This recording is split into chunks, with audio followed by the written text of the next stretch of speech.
Sweden की हुकूमत ने गैर यूरोपीय लोगों के लिए जो वर्क परमिट की तनख्वाह की हद को बढ़ाया है,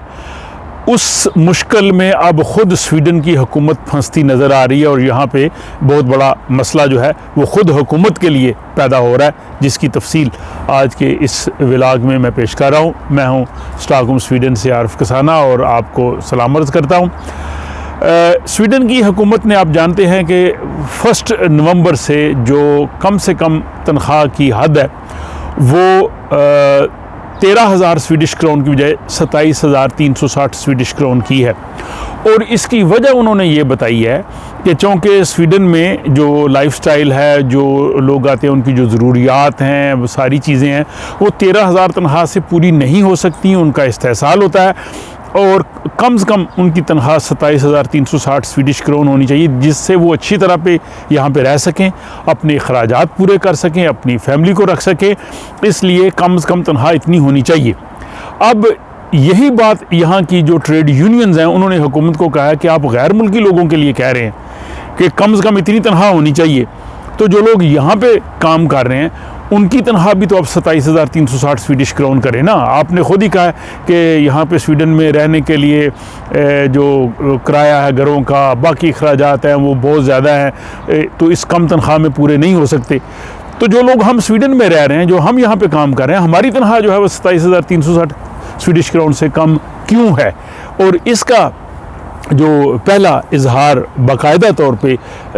स्वीडन के जो शुमाली शहर उमियो में, वहाँ पे जो ट्रेड यूनियन है कम्युनाल, जो कि स्वीडन की सबसे बड़ी ट्रेड यूनियन है, जिसमें वो लोग आते हैं जो रेस्टोरेंट्स में भी काम करते हैं, वो जो बुज़ुर्ग लोगों की देखभाल के लिए काम भी करते हैं, अस्पतालों में भी होते हैं,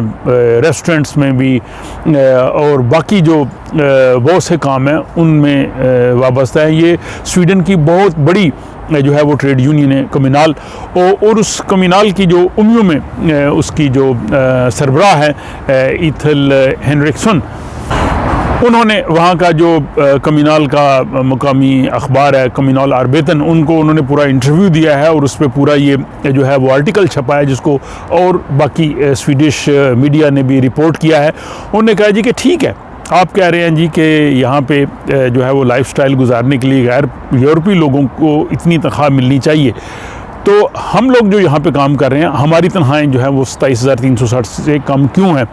अमूमी तौर पे जो कम्युनल में लोग जॉब शुरू करते हैं, उनकी तनख्वाहें तकरीबन 20-21,000 22,000 से जो है शुरू होती हैं। तो उन्होंने कहा जी कि हमारी कम से कम तनख्वाह भी तो आप 27,360 स्वीडिश क्रोन करें, और अगर आप नहीं करेंगे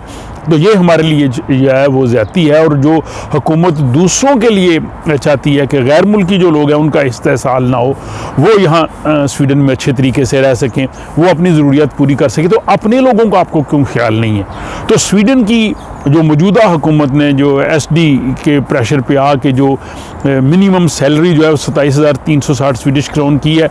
अब उसकी ज़द में ख़ुद हुकूमत आ रही है। और अगर ये ट्रेड यूनियन ने इस चीज़ को जो है वो अपना बना लिया मकसद, और उसमें बाकी ट्रेड यूनियंस भी शामिल हो गई, तो ये हुकूमत के लिए बहुत बड़ी जो है वो मुसीबत खड़ी हो जाएगी। जबकि ऑलरेडी यहाँ पे इन्फ्लेशन है, महंगाई है, और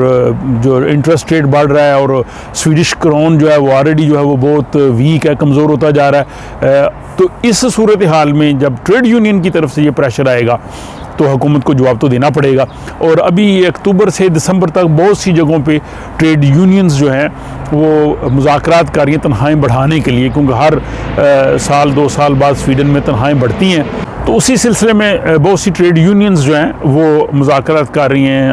अपने आजरों के साथ, आरबीएस वीवर जो एम्प्लॉयर है उनके साथ। और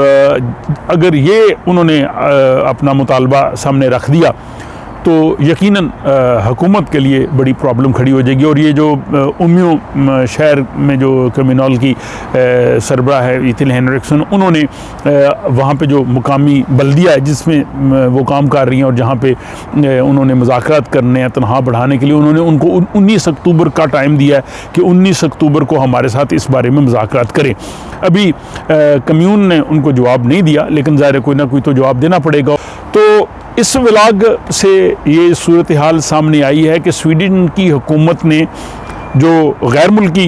लोग यहाँ पे आके मेहनत मजदूरी कर रहे थे, उनकी तनख्वाह को यकलख्त जो है वो दुगना से भी ज़्यादा कर दिया, 13,000 से 27,360 ले गए। अब वो प्रॉब्लम जो है वो जब यहाँ पे ट्रेड यूनियंस वाले इसको लेके चलेंगे तो हुकूमत को फिर कुछ ना कुछ जो है वो सोचना पड़ेगा, अपने लोगों को भी तो यहाँ पे मुतमिन करना पड़ेगा। बहरहाल ये वर्क परमिट और यहाँ की जो तनख्वाह है और यहाँ की जो सूरत हाल है उसके हवाले से व्लॉग है। इस हवाले से मज़ीद ज़ाहिर जो भी अपडेट्स आ रहे हैं मैं उनसे आपको आगाह करता जा रहा हूँ, और उम्मीद है कि ये आपकी मालूमात के लिए काफ़ी होंगे। अपने कमेंट से इस राय का इज़हार कीजिए और अगले व्लॉग तक के लिए मुझे इजाज़त दीजिए।